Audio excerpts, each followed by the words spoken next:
Here are some simple language games to play with your students. The first one is passwords. So this is a nice way to review vocabulary. So on sheets of paper, I would write the target vocabulary words, 1 word per piece of paper. Then I would divide students into teams, maybe 2 teams works well, and then I would have a chair facing outwards to the team.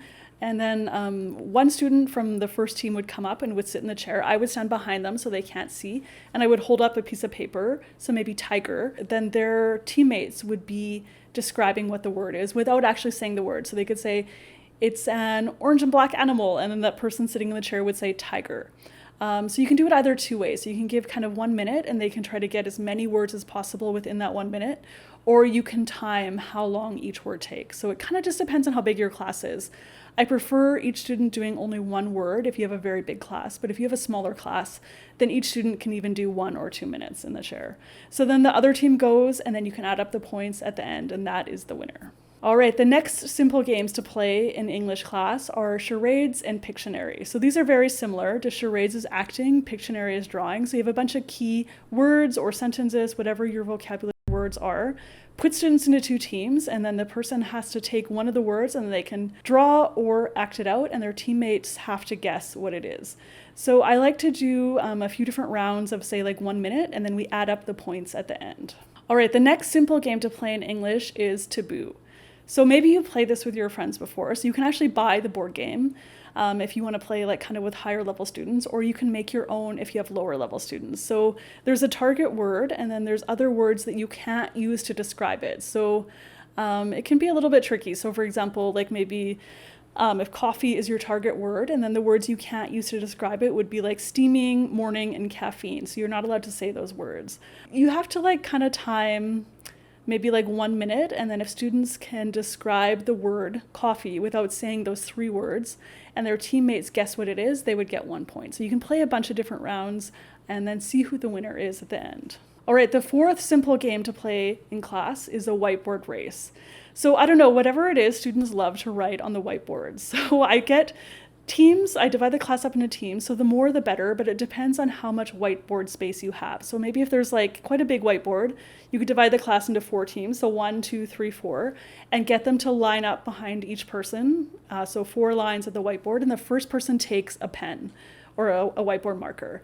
And then I would give some hints. So there's various ways you can do this. You could say a question, and then students have to write the answer. So for example, how old are you? They'd have to write, I am 12 years old, something like that. So they'd have to write a complete sentence, or I am 12. Or you could say the answer, I'm 24 years old. Students would have to write, how old are you?